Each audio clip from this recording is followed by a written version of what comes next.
एक लास्ट में आखिरी मिनट में जाके एक बात डिस्कस की थी कि हमारी इन्वेस्टमेंट तीन तरह की होती है। एक हमारी नॉर्मल इन्वेस्टमेंट होती है और जिसका मतलब है कि मैंने 1% से 19% तक मैंने इन्वेस्टमेंट की है। ये प्रिजम्पशन है, ठीक है। ये इसमें एक थोड़ा सा पॉइंट और भी है, वो भी आप लोगों के साथ डिस्कस करूँगा। एक हमारी इन्वेस्टमेंट जिसको हम लोग सिग्निफिकेंस इन्फ्लुएंस भी कह सकते हैं, ठीक है। ये 20% टू 50% की इन्वेस्टमेंट होती है। और तीसरी इन्वेस्टमेंट होती है हमारी कंट्रोल वाली, जिसको हम लोग 51% टू 100% कहते हैं। अच्छा, कल हमने ये पॉइंट डिस्कस किया था। लास्ट में हमने कहा था नॉर्मल इन्वेस्टमेंट ये आपके पास IFRS 9 इसको डील करता है। कंट्रोल इन्वेस्टमेंट को IFRS 3 एंड 10 कंट्रोल करता है। अब ये दोनों के दोनों हम लोग ने डिस्कस कर लिए हुए हैं। अब ये तीसरी चीज़ है सिग्निफिकेंस इन्फ्लुएंस की, तो इसको IAS 28 जो है वो इसके साथ डील करेगा, जिसका मतलब है इन्वेस्टमेंट इन एसोसिएशन। अच्छा जी, ये हमारी प्रिजम्पशन होती है कि अगर किसी बंदे का कंट्रोल नहीं है और उसकी नॉर्मल इन्वेस्टमेंट से ज़्यादा इन्वेस्टमेंट है तो उसका सिग्निफिकेंस इन्फ्लुएंस होगा। What do you mean by significance influence? जी, सिग्निफिकेंस इन्फ्लुएंस का मतलब होता है कि हम कंपनी के डिसीजंस को इन्फ्लुएंस कर सकते हैं। मतलब कैसे इन्फ्लुएंस कर सकते हैं? या तो कंपनी के बोर्ड्स जो हैं वो हमारा जो डायरेक्टर्स हैं वो कंपनी के डायरेक्टर भी होंगे, ठीक है। या फिर क्या हो सकता है कि हम ज़्यादातर डायरेक्टर को चूज़ करने की पावर रखते हों, हमारे डिसीजन को टेकअप किया जाता हो, ठीक है। डिविडेंड के मैटर्स में या दूसरे कंपनी रिलेटेड मैटर्स में हमारे डिसीजंस को माना जाता हो, ओके। ये तमाम के तमाम करैक्टरिस्टिक्स वो हैं जो कि हमें बताते हैं कि हमारा कंपनी के ऊपर क्या है, सिग्निफिकेंस इन्फ्लुएंस है। अब जब हमारा कंपनी के ऊपर सिग्निफिकेंस इन्फ्लुएंस आ जाता है और नॉर्मली हमारी 20 टू 50% इन्वेस्टमेंट होती है, ये हमारी एजम्पशन, जैसे मैं बार बार बोल रहा हूँ, बाज़ औक़ात होता क्या है कि किसी बंदे की 1% इन्वेस्टमेंट भी होती है और उसका इन्फ्लुएंस होता है। मिसाल के तौर पर अगर मैं बात करता हूँ, एक कंपनी है, कंपनी ए जो है वो कंपनी बी के सिर्फ और सिर्फ 10% शेयर जो हैं वो उसने ऑक्यूपाई किए हुए हैं या परचेज उसने किए हुए हैं। तो कंपनी ए कहती है कि भाई 10% शेयर होल्डिंग के साथ साथ मैं तुम्हारे जो बोर्ड ऑफ डायरेक्टर है इसको फॉर्मेटिंग भी मेरी ही होगी। यानी कि मैं जितने डायरेक्टर्स मैं चाहूँगा, जो डायरेक्टर्स मैं चाहूँगा, उनकी सिलेक्शन, उनकी इलेक्शन मेरी तरफ से होगा। मतलब आपका जो बोर्ड है वो मैं ही फॉर्म करूँगा, मैं ही बनाऊँगा, कंपोजिशन जो है वो मेरे कंट्रोल में होगी। अब जब बोर्ड ऑफ डायरेक्टर कंपनी ए के होंगे, बेशक इन्वेस्टमेंट 10% है, हम क्या कहेंगे कि कंपनी ए जो है वो कंपनी बी को सिग्निफिकेंटली इन्फ्लुएंस कर रही है। अब इन्फ्लुएंस होने का क्या मतलब है कि ये आपस में क्या है, दोनों कंपनीज एसोसिएट हैं, ठीक है। तो एसोसिएशन के लिए करैक्टरिस्टिक्स का होना ज़रूरी है। परसेंटेज हमने एक प्रिज्यूम्ड वैल्यूज़ हमने यहाँ पे बनाई हुई। मतलब लॉ आपका ये परसेंटेज के बारे में नहीं बताता, लॉ आपका वो करैक्टरिस्टिक्स के बारे में बताता है। क्लियर? अच्छा जी, अब याद कीजिए कि जब हम लोग कंसोलिडेशन हमने पढ़ा था, ये कंसोलिडेशन है ना, ये जो है कंसोलिडेशन है।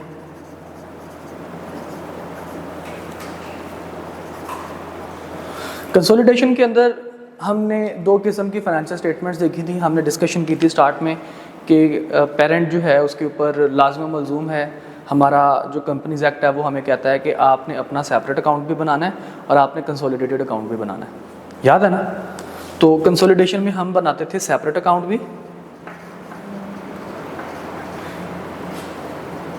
और कंसोलिडेटेड भी। सेपरेट हमें दिया होता था, कंसोलिडेटेड हमें निकालना होता था। अभी तक जितने भी हमने क्वेश्चंस किए हैं सब में उसने सेपरेट अकाउंट दिया हुआ है और कंसोलिडेटेड हमने निकाला।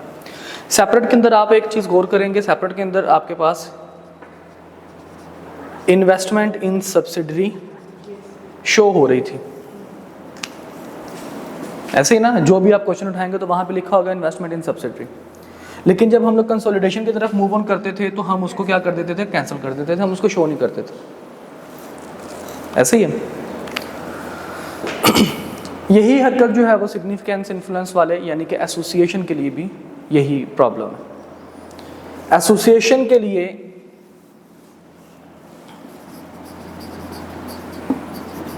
भी रिक्वायर्ड है कि वो क्या करे, वो अपने सेपरेट अकाउंट्स भी बनाए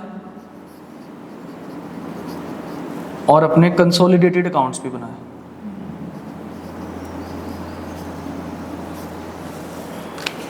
लेकिन ये थोड़ा सा ज़रा इससे मुख्तलिफ है चीज़ें वही, लेकिन थोड़ा सा ज़रा मुख्तलिफ है। क्या वो कहते हैं जी, सेपरेट अकाउंट बनाते हुए आपने इन्वेस्टमेंट इन एसोसिएशन को शो करना है, जैसे कि हम यहाँ पे भी शो कर रहे थे, मतलब क्वेश्चन में जैसे दिया होगा। कहता है जी, कंसोलिडेशन बनाते हुए भी आपने इन्वेस्टमेंट को क्या करना है, शो करना है, इन्वेस्टमेंट इन एसोसिएशन को शो करना है। मतलब कि जब हमारे पास सब्सिडरी में हम इन्वेस्टमेंट करते थे तो हमारे क्वेश्चन के अंदर लिखा हुआ आता था कि जनाब पेरेंट ने सब्सिडरी में इतनी इन्वेस्टमेंट की है। जब कंसोलिडेशन हम लोग बनाते थे तो उस टाइम हम लोग इसको इग्नोर कर देते थे। हम दो चीज़ें लेके आते थे अपने फाइनेंशियल स्टेटमेंट्स के अंदर, एक तो गुडविल लेके आते थे और दूसरा एनसीआई लेके आते थे। कहता है जी, जब आप IAS 28 को देखते हैं ना, सिग्निफिकेंस इन्फ्लुएंस के अंदर, तो यहाँ पे आपको सेपरेटली भी दिखाना पड़ेगा जो कि क्वेश्चन में होगा, और दूसरा आपको कंसोलिडेशन में जब आप कंसोलिडेटेड अकाउंट बनाएंगे उस टाइम भी आपको दिखाना पड़ेगा, जो कि हमें क्वेश्चन में खुद लिखना पड़ेगा। ठीक है, मतलब यहाँ पे कौन सी एक टर्म आ रही होगी, investment in association. Okay, consolidated accounts में भी और सेपरेट अकाउंट्स में भी। क्लियर? यहाँ पे तो मसला नहीं था, यहाँ पे तो क्वेश्चन में खुद दिया होता था तो हमें टेंशन नहीं होती थी। अब यहाँ पे टेंशन हुआ करेगी थोड़ी सी। Thank you. अच्छा, अब यहाँ पे टेंशन क्या हुआ करेगी, हमें स्टैंडर्ड में क्या टेंशन दे रहा, स्टैंडर्ड हमें कहता है कि भाई यहाँ पे तुम्हें सिर्फ बता दिया जाएगा, एक चीज़ बता दी जाएगी। क्या चीज़ बता दी जाएगी कि जनाब इतनी तुमने इन्वेस्टमेंट की है। हमने कहा जी ओके, इतनी इन्वेस्टमेंट बता दी जाएगी, तो हमने इसको लिखना भी तो है। कहता हाँ जी लिख दीजिएगा, क्योंकि ये आपकी एसोसिएशन में इन्वेस्टमेंट है। देखिए, कंसोलिडेशन जब हम लोग करते हैं तो हम लिखते क्यों नहीं हैं, पहले इसको समझ लीजिए कि जब हम लोग सब्सिडरी में इन्वेस्टमेंट करते हैं और कंसोलिडेटेड अकाउंट्स बनाते हैं तो इन्वेस्टमेंट इन सब्सिडरी हम लोग कंसोलिडेटेड अकाउंट्स में क्यों मेंशन नहीं करते। पहली बात तो, और आखिरी बात सिर्फ इसकी यही है कि जब हम लोग कंसोलिडेटेड अकाउंट्स बना रहे होते हैं कंसोलिडेशन में, तो जब कंसोलिडेशन अकाउंट के अंदर हम लायबिलिटीज़ और एसेट्स को एडअप करके लिख रहे होते हैं तो हमें ज़रूरत नहीं होती कि हम इन्वेस्टमेंट इन सब्सिडरी को अलग से मेंशन करें। ठीक है, क्योंकि हम उसकी लायबिलिटीज़ को भी ऑन कर रहे होते हैं, उनके एसेट्स को भी हम लोग ऑन कर रहे होते हैं, क्योंकि वो हम कहते हैं कि ये हमारा ही सेगमेंट है, हमारी ही कंपनी है ये। लेकिन एसोसिएशन के ऊपर हमारा कंट्रोल नहीं होता, हमारा इन्फ्लुएंस होता है। इसके एसेट्स इसी के रहते हैं, इसकी लायबिलिटीज़ इसी की रहती हैं, वो हमारे एसेट्स या हमारी लायबिलिटीज़ नहीं बन जाती। ठीक है जी, यही तो भी आपको बताने लगा हूँ, थोड़ा सा रुकें, ज़रा सब्र करें। कंसोलिडेटेड अकाउंट एसोसिएशन में किस सिचुएशन में आएंगे, कंसोलिडेशन करते हुए एसोसिएशन में आएंगे। मिसाल के तौर पर आपके पास एक सब्सिडरी है और आपके पास एक एसोसिएशन है, तो आपने कंसोलिडेटेड फाइनेंशियल स्टेटमेंट बनानी है उसकी। ये उन्हीं की बात कर रहे हैं कि आपने कंसोलिडेशन में भी एसोसिएशन को शो करना है जब ये काम कर रहे होंगे। अच्छा, मतलब जैसे एनसीआई को शो किया था जी, जब आप ये काम कर रहे होंगे तो उस टाइम भी आपने एसोसिएशन शो करनी है, और जब आप सेपरेटली बना रहे होंगे तो उस टाइम भी आपने एसोसिएशन को शो करना है। ठीक है, तो कंसोलिडेशन का मतलब ये है कि आप एसेट्स और लायबिलिटीज को क्या कर रहे हैं, एडअप कर रहे हैं, ऑन कर रहे हैं। ठीक है, तो बात बताने का मकसद क्या था कि कंसोलिडेशन में हम जब कंसोलिडेटेड अकाउंट्स बनाते थे, हम अपने इन्वेस्टमेंट इन सब्सिडरी को मेंशन नहीं करते थे। क्यों नहीं मेंशन करते थे? क्योंकि हम उसकी लायबिलिटीज़ और एसेट्स ले रहे थे। यहाँ पे एसोसिएशन में जब हम कंसोलिडेटेड अकाउंट्स बनाएंगे, जब हम कंसोलिडेशन कर रहे होंगे, तो हम अलग से मेंशन करेंगे एसोसिएशन, इन्वेस्टमेंट इन एसोसिएशन। एक ही अमाउंट आएगी इन्वेस्टमेंट इन एसोसिएशन की। हमारी पहले 5 वर्किंग होती थी, अब हमारी 6 वर्किंग हो जाएंगी। छठी वर्किंग कौन सी आ जाएगी? इन्वेस्टमेंट इन एसोसिएशन की। ठीक है, इन्वेस्टमेंट इन एसोसिएशन की जब हम लोग बात करेंगे तो हमें कहते हैं कि जनाब आपने इसको अलग से कंसोलिडेटेड अकाउंट्स में शो करना है। इसके आप एसेट्स और लायबिलिटीज़ तो ले नहीं सकते, क्योंकि ये आपका कंट्रोल तो है नहीं, एसोसिएशन है, सिग्निफिकेंस इन्फ्लुएंस है, तो एसेट्स और लायबिलिटीज़ तो इसी के रहेंगे। लेकिन जब आप कंसोलिडेटेड अकाउंट्स बना रहे होंगे तो वहाँ पे इसका हिस्सा रख लीजिएगा। जैसे आप एनसीआई का हिस्सा शो करवाते हैं लायबिलिटी के अंदर, इक्विटी के अंदर, वैसे ही नॉन करंट एसेट में आप इन्वेस्टमेंट इन एसोसिएशन को शो कर दीजिएगा। सर ये एसोसिएट वाले कंसोलिडेटेड अकाउंट्स बनाने की रिस्पांसिबिलिटी एसोसिएट की है? नहीं, एसोसिएट की नहीं है, ये पेरेंट की होती है। सारी बात कंसोलिडेट तो पेरेंट ही बनाएगा। इसका इंट्रा ग्रुप तो होगा ही नहीं ना। ग्रुप के लिए तो पेरेंट और सब्सिडरी जरूरी है, इसका तो ग्रुप नहीं होगा, इसकी तो एसोसिएशन होगी। अच्छा जी, अब आ जाते हैं थोड़ा सा इसके IAS 28 के आगे। IAS 28 हमें कहता है कि भाई जब आपने सेपरेट बुक बनानी है तो इसमें जो एसोसिएशन वाला जो आपने पॉइंट लिखना है नॉन करंट एसेट में, वो उसके 3 तरीके हो सकते हैं। कहता जी या तो आप इसको ले जाओ कॉस्ट पे, जितनी इन्वेस्टमेंट की है, जितना आपका खर्चा लगा है। फॉर एग्जांपल अगर आपका 10 लाख रुपए की आपने इन्वेस्टमेंट की है, अगर आपने 10 लाख रुपए की इन्वेस्टमेंट की है, और कॉस्ट का मतलब है कि उसमें ज़ाहिर बात है कि जो अगर आप इसको लेके जा रहे हैं हमारे आपकी जो ट्रांजैक्शन कॉस्ट है, ट्रांजैक्शन कॉस्ट वैसे तो आपको पता है कि वो एक्सपेंस्ड आउट होती है, ठीक है। तो ट्रांजैक्शन कॉस्ट की फिलहाल हम बाद में बात करेंगे, ट्रांजैक्शन कॉस्ट एंड में जाके। 2 हिस्सों में मैंने इसको डिवाइड किया, without transaction cost and with transaction cost. तो कहते जी जितना आपने इन्वेस्टमेंट की है आप उसको उतने पे लीजिए कॉस्ट पे। आपने 10 लाख रुपए की इन्वेस्टमेंट की है, 10 लाख रुपए लिख लें। आपने 20 लाख रुपए की इन्वेस्टमेंट की है, 20 लाख रुपए, मतलब आपने 1000 शेयर खरीदे हैं। मिसाल के तौर पर कंपनी ए जो है उसने कंपनी बी के 1000 शेयर परचेज किए हैं,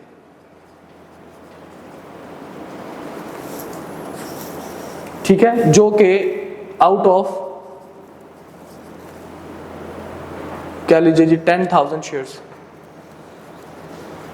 10,000 में से 1000 शेयर, तो 10% इसकी इन्वेस्टमेंट बनेगी, ठीक है। या इसको इंक्रीज कर देते हैं, इसको हम लोग कह देते हैं जी 3000, 30% इन्वेस्टमेंट इसकी बन जाएगी, ठीक है, ताकि हमारी ये जो बात है ये भी रह जाए। तो 30% इन्वेस्टमेंट आपके पास बन गई। कहता है जी आपने 10,000 में से 3000 शेयर्स जो हैं वो आपने परचेज कर लिए, और जिस टाइम आपने परचेज किए थे उस टाइम इनकी मार्केट वैल्यू थी 10 रुपीज़ पर शेयर। तो आपकी कॉस्ट कितनी होगी? 3000 मल्टीप्लाइड बाय 10 दैट इज 30। तो 30,000 की आपकी कॉस्ट होगी। तो कहता है जी आपने अपनी जब सेपरेट बुक ऑफ अकाउंट बना रहे होंगे नॉन करंट एसेट में, आप जाके क्या लिख लेना, सिर्फ और सिर्फ 30,000। ओके, अच्छा, एक तरीकेकार होता है फेयर मार्केट वैल्यू का, दूसरा, एक तो आ गया कॉस्ट का, दूसरा है जनाब फेयर मार्केट वैल्यू का, कि आप अपने इन्वेस्टमेंट को फेयर वैल्यू पे कंसीडर कर रहे हैं। मिसाल के तौर पर अब जारी बात है हर साल के बाद आपकी शेयर की प्राइस चेंज हो सकती है, ठीक है। तो लेट सपोज जब आपने इन्वेस्टमेंट की थी 1/1/2024 को, तो शेयर की मार्केट वैल्यू ये थी, आपने कॉस्ट पे लिया तो आप इसी को कंसीडर करेंगे।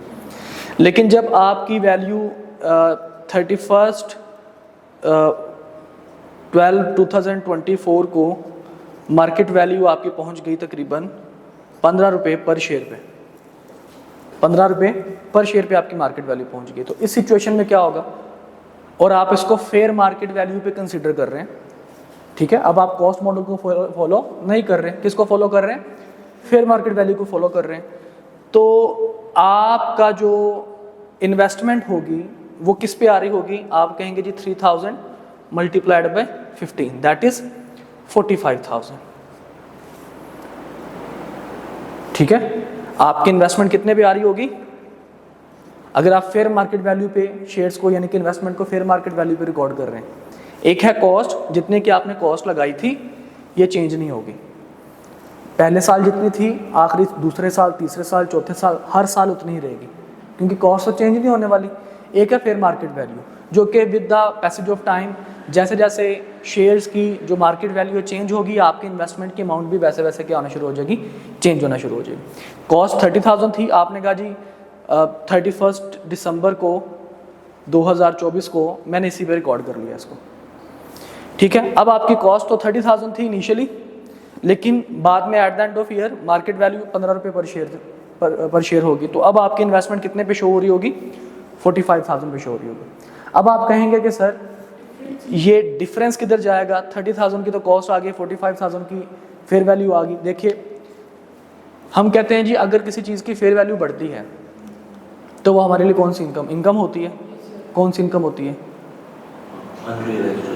अनरियलाइज्ड इनकम कौन सी होती है, वो जो हमारे पास OCI का हिस्सा होती है, अदर कंप्रीहेंसिव इनकम का हिस्सा हो जाए, तो अदर कंप्रीहेंसिव इनकम का हम इसको हिस्सा बना देंगे। मतलब नॉन करंट एसेट में कितना आ रहा होगा 45,000 और हमारी अदर कंप्रीहेंसिव इनकम में कितना आ रहा होगा 15,000। गॉट इट, समझ आ गई बात की। तो फेयर वैल्यू में हर साल फर्क सिर्फ इतना ही है कि कॉस्ट में क्या हुआ करेगा, कॉस्ट में जितनी है उतनी ज़िंदगी आसान सुकून से ज़िंदगी गुजारेंगे, लिख दिया जी। अच्छा कितने की इन्वेस्टमेंट की है, 30,000 की, ओके जी। फेयर वैल्यू में थोड़ा सा प्रॉब्लम होना शुरू हो जाएगा। क्या प्रॉब्लम होना शुरू होगा, प्रॉब्लम ये होगा कि जनाब फेयर मार्केट वैल्यू हर साल चेंज होगी। अच्छा आप मार्केट वैल्यू बताओ, अच्छा इतना कम हो गई है, चलो जी एक्सपेंस में ले जाते हैं, ज़्यादा हो गई है, चलो OCI में ले जाते हैं। ये सारे के सारे काम मतलब कि यहाँ पे हमें फिर देखने पड़ेंगे। तीसरा इक्विटी मेथड।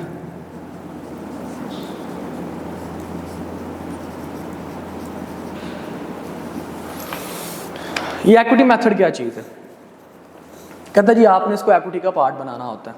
जैसे कि इक्विटी का हम लोग पार्ट बनाते हैं, किस तरह से इक्विटी का पार्ट बनाते हैं, मिसाल के तौर पर हम कहते हैं कि जी आपने कितनी इन्वेस्टमेंट की है, जितनी आपने इन्वेस्टमेंट की है वो देखना पड़ेगा कॉस्ट, उसमें फिर जो भी आपके पास चेंज आया, फेयर वैल्यू चेंज आया, आपके पास डिविडेंड आपको रिसीव हुआ वो लेस कर देंगे, ठीक है। आपके पास पोस्ट एक्विजिशन को चेंज आया, रिटेन अर्निंग वगैरह, उसको हम लोग ऐड बैक कर देंगे।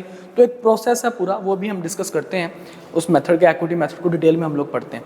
तो सबसे जो तंग करने वाला मेथड है वो ये इक्विटी मेथड है। कॉस्ट तो आपको पता है कि जितनी I one day last day भी उतनी, ज़िंदगी टोटली आसान। ये जनाब थोड़ा सा तंग करेगा, पूरा साल कुछ नहीं कहेगा, साल के एंड पे आगे चपेड़े मार देगा। क्या कहेगा आगे कि क्या करो, होश करो, मार्केट वैल्यू पे लेके जाओ। ये क्या करेगा, ये पूरा साल चपेड़े मारता रहेगा। जरा सा चेंज आया, ढस, आंखें खोलो, ये देखो मैं आ गया, आंखें खोलो देखो फेयर वैल्यू चेंज हो गई है, आंखें खोलो देखो नया प्रॉफिट आ गया। रिकॉर्डिंग तो हम at the end of year करेंगे, लेकिन फॉर द ईयर जितनी भी चेंजिंग आएंगी वो हम यहाँ पे शो करवाएंगे।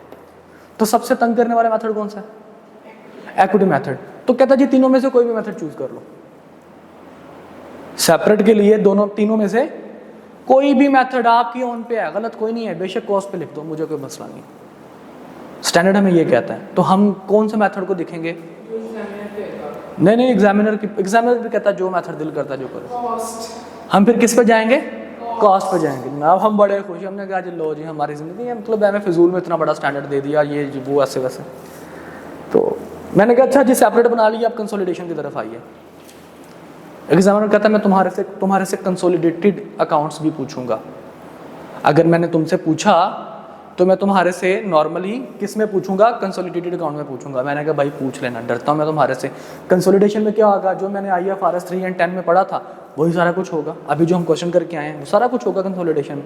एक ही फ़र्क है ना, किस चीज़ का फ़र्क, कि इन्वेस्टमेंट इन एसोसिएशन बस वो लिखनी है। हम वो ऑलरेडी अगर हमने कॉस्ट पे लिखा हुआ था हमने इसको कॉस्ट पे लिख देंगे, ऐसे ही है ना, क्योंकि हमने तो कॉस्ट पे रिकॉर्ड किया सेपरेटली। तो फिर यहाँ पे स्टैंडर्ड हमें कहता है कि नहीं भाई देखो तुम्हें कितना रिलीफ दिया मैंने यहाँ पे सेपरेट बनाते हुए।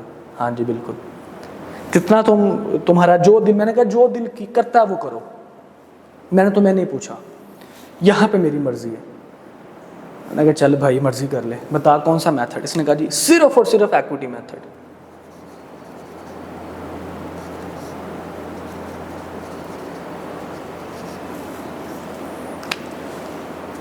कि तुम्हारे जब भी कंसोलिडेटेड अकाउंट्स में तुमने इन्वेस्टमेंट इन एसोसिएशन शो करनी है तो कैलकुलेशन कौन से मेथड के हिसाब से करनी है, इक्विटी मेथड के हिसाब से करनी। तो एक बात मुझे समझ में आई कि भाई साहब इक्विटी मेथड तो मुझे पढ़ना ही पढ़ना है।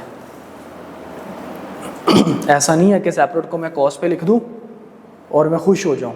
सेपरेट तो कॉस्ट पे आ रहा होगा, लेकिन कंसोलिडेटेड किस पे आ रहा होगा? इक्विटी पे आ रहा होगा। बात पंजाबी च कहते हैं जिथों दी खोती उत्थे आन खलोती। जहां की बात थी वहीं पे आ गई।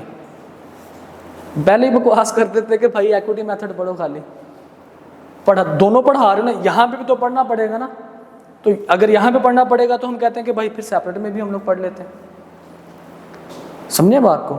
अगर सेपरेट का क्वेश्चन, क्योंकि देखिए उसने क्वेश्चन आपको दिया होगा, अभी आपके सामने केसेस तो नहीं है, अभी कोई आप किसी कंपनी के CFO तो नहीं बने हुए ना कि आपके सामने केस हैं और आपके प्रॉपर एक टीम है जो कि अकाउंट्स मेंटेन कर रही है और आप उसको कहते हैं कि नहीं ऐसे नहीं ऐसे करो, वो सेपरेट अलग से बनाएंगे, कंसोलिडेटेड अलग से बनाएंगे। ऐसा तो नहीं होगा। अभी तो आप CA स्टूडेंट्स हैं, अभी तो आप CFO बनने की फेज़ में हैं, ऐसे ही है। तो उसके लिए क्या करेगा? उसके लिए ICAP आपको ये फैसिलिटेट कर देगा, वो सेपरेट आपको दे देगा, कंसोलिडेटेड आपसे पूछ लेगा। अब वो सेपरेट किस पे देगा? अगर आप होते तो आप सेपरेट किस पे लेके जाते? कॉस्ट पे। तो वो भाई साहब भी किस पे लेके जाएगा? ICAP भी कॉस्ट पे लिखेगा। ठीक है, ICAP को पता है कि मैं इसको कॉस्ट पे लिखूं, कंसोलिडेटेड बच्चों से करवाऊंगा और इक्विटी मेथड जो है वो अप्लाई करवाऊंगा। इसलिए उसने सेपरेट में 3 ऑप्शन दे दी और कंसोलिडेशन में कहा कि जनाब सिर्फ इक्विटी मेथड है। ओके, तो अब इस मेथड को डिस्कस करते हैं कि इक्विटी मेथड है क्या, इसको हमने कहाँ पे रिप्रेजेंट करना है और किस जगह पे हमने इसको लिखना है। और इसका हम एक क्वेश्चन करेंगे इसका इंशाल्लाह ताला एसोसिएशन का।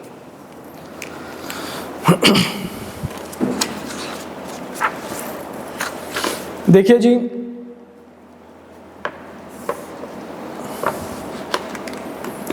सबसे पहले तो वो कहता है कि जनाब इक्विटी मेथड के अंडर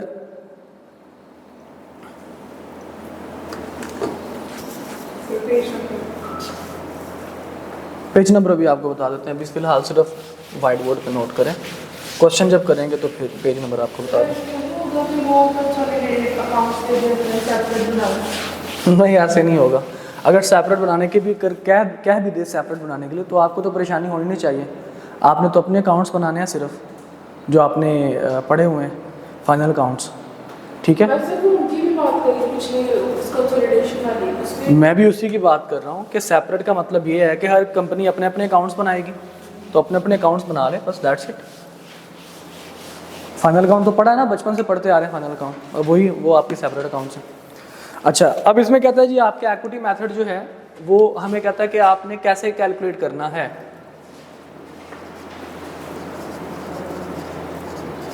इन्वेस्टमेंट इन एसोसिएशन को आपने कैसे कैलकुलेट करना है।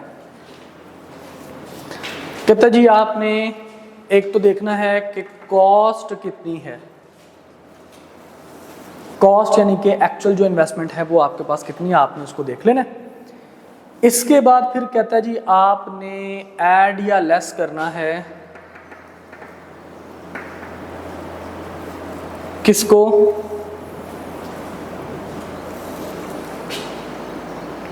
शेयर ऑफ पोस्ट एक्विजिशन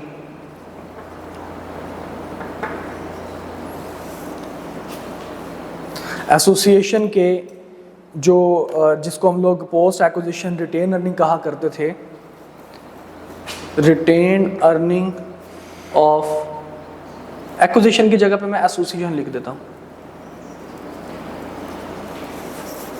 ठीक है, एसोसिएशन क्या जितना भी आपने जितने भी आपकी परसेंटेज थी, या एक्विजिशन लिख देते हैं, एक ही बात मैंने दोनों इस वजह से लिख दिया, या यहाँ पे लिख देते हैं post acquisition retain earning of association. अब वो पोस्ट एक्विजिशन में कौन कौन सी चीज़ें आएंगी आपके रिटेन अर्निंग के अंदर, कि वो जो भी आपका डिफरेंस आ रहा होगा, ऐड या लेस जो भी आपने करना है, ठीक है, fair value adjustment each and everything, वो आपके पास जनाब यहाँ पे अगर प्रॉफिट हुआ तो ऐड हो जाएगा, लॉस हुआ तो लेस हो जाएगा। अच्छा जी, उसके बाद फिर आपको भाई साहब फरमाते हैं कि जनाब किसी किस्म का जो अगर आपने कोई भी डिविडेंड अगर आपको रिसीव होता है तो वो आपने लेस करना है डिविडेंड। ठीक है, डिविडेंड जो भी आपको अपनी एसोसिएशन से मिला वो आपने लेस करना है। इसके बाद फिर कहता है जनाब आपके पास अगर आपकी एसोसिएशन की कोई अदर कम्प्रीहेंसिव इनकम हुई तो आपने उसका शेयर भी क्या करना है, अपने आप को ऐड करवाना है। ऐड या फिर less share of other comprehensive income. ये कौन सा शेयर? ये वही अदर कम्प्रीहेंसिव इनकम जो फेयर वैल्यू के एडजस्टमेंट का जो हमारे पास जो चेंज आ सकता है, या कोई भी अभी क्वेश्चन में मेंशन कर देगा कि एसोसिएशन की अदर कम्प्रीहेंसिव इनकम इतनी है। ठीक है जी, तो आपने भी उसको ऐड या लेस करवाना है। सर ये तो एनसीआई में नहीं जाता ना? नहीं ये बेटा इसमें एनसीए का ताल्लुक ही नहीं है। ये तो हम एसोसिएशन की बात कर रहे हैं, इसमें तो एनसीआई के कहाँ पे आता है, सब्सिडरी में आता है और पेरेंट में आता है। यहाँ पे तो एनसीआई है ही नहीं, यहाँ पे तो हम खुद एनसीआई हैं। हाँ जी बोलो। नहीं सर, हम उसमें पूछ रही थी कि मतलब जैसे वो शेयर कॉस्ट बेटा इसमें तो मतलब इसमें तो हमारी हम तो लाइबिलिटीज और एसेट तो एनसीए में लिखते क्यों थे कि इतना पूरे के पूरे एसेट्स को हमने ऐड कर लिया था, पूरी की पूरी लाइबिलिटीज को हमने ऐड कर लिया था, और उसमें हमने शो करवाना था कि इसमें सारे के सारे एसेट्स और लाइबिलिटीज हमारी नहीं है, इतना पोर्शन एनसीआई का भी है। ठीक है, तो वो एनसीआई पेरेंट और सब्सिडरी में आता है। ये एसोसिएशन है, हम ना इसके एसेट्स को ऑन कर रहे हैं ना हम इसकी लाइबिलिटीज को ऑन कर रहे हैं, तो हमें क्या जरूरत है कि बताने की कि जनाब इतने परसेंट हमारा है, इतने परसेंट किसी और का। ओके इसमें जितना भी जो कुछ भी है share of other comprehensive income, जितना आपके पास परसेंटेज आएगा, 30% है 40% जितनी भी आपने इन्वेस्टमेंट किया है उसका वो आपके पास परसेंटेज आपके पास आ जाएगा। अच्छा इसके बाद जनाब अगर आपके पास किसी किस्म की कोई इम्पेयरमेंट है इन्वेस्टमेंट के ऊपर, अगर आपके पास किसी किस्म की कोई इम्पेयरमेंट अलाउ की गई है, इसका भी क्वेश्चन करेंगे। इम्पेयरमेंट ऑन इन्वेस्टमेंट, इन्वेस्टमेंट के ऊपर अगर आपकी किसी किस्म की इम्पेयरमेंट चार्ज कर दी गई है तो टेस्ट किया गया है तो वो भी यहाँ पे क्या हो जाएगा, माइनस हो जाएगा। ठीक है जी। और उसके बाद इंटर कंपनी ट्रांजैक्शंस भी कुछ, अगर जैसे inter company inter group transaction होते हैं तो इंटर एसोसिएशन ट्रांजैक्शन भी होंगे कुछ, जो कि आगे चलकर हम इंशाल्लाह सेकंड में डिस्कस करेंगे। उसमें वो भी आपने लेस करना है शेयर ऑफ अनरियलाइज्ड प्रॉफिट, जो आपको अनरियलाइज्ड प्रॉफिट आपको मिल रहे होंगे उसको भी आपने यहाँ पे लेस करवाना है। वो जो ट्रांजैक्शन जब करेंगे तो वो भी इंशाल्लाह ताला हम लोग डिस्कशन करेंगे सेकंड फेज़ के अंदर इसके। अच्छा जी, अब ये जो चीज़ है कॉस्ट के अलावा,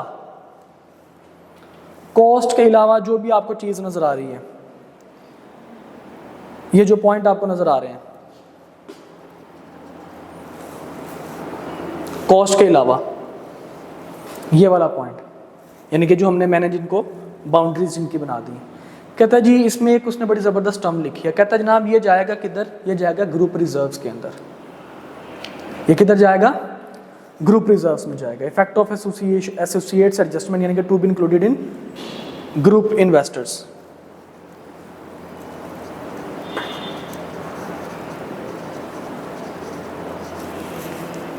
और इन दोनों का जो एडअप अगर होंगे फाइनल वैल्यू आएगी, वो हमारी आएगी जनाब हमारी इन्वेस्टमेंट, और ये सारे के सारे इन्वेस्टमेंट जो होगी इसको हमने रिकॉर्ड करना होगा इक्विटी मेथड पे।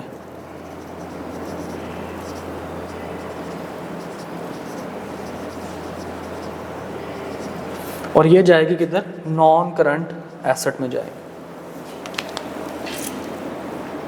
ओके तो इक्विटी मेथड को कैलकुलेट करते हुए दो जगह पे चीज़ें जाएंगी, एक तो ग्रुप रिजर्व में चीज़ें जाएंगी। कौन सी चीज़ें जाएंगी, कॉस्ट के अलावा जो कुछ भी चेंज आएगा पूरे साल में, और ये मैक्सिमम चीज़ें हैं जो इसमें आएंगी बेटा। अब लाजमी नहीं कि ये हमेशा ही आए, इसमें से हो सकता है एक दे दे, हो सकता है दो दे दे, हो सकता है कि सिर्फ डिविडेंड की बात ना करे, पोस्ट एक्विजिशन की बात कर दे, हो सकता है कि इम्पेयरमेंट की बात कर दे, share of other comprehensive income की बात कर दे, इन दोनों की बात ना करे। ठीक है, तो ये 4-5 चीज़ें मैक्सिमम आपके पास आएंगी, ये सारा कुछ इसमें शामिल है। इसमें से कुछ बता देगा, कुछ नहीं बताएगा। ओके, यहाँ तक बेटा किसी किस्म का मसला मसाइल, कोई प्रॉब्लम? अब ज़रा आते हैं हम क्वेश्चंस की तरफ।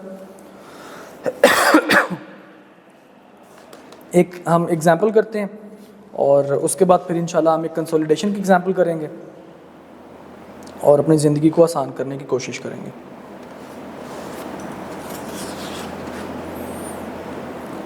मेरा दिल कर रहा है बड़ा क्वेश्चन करवाने को, लेकिन पहले छोटे से स्टार्ट करते हैं, इंशाल्लाह फिर बड़ा क्वेश्चन भी कर लेंगे। This is page number 704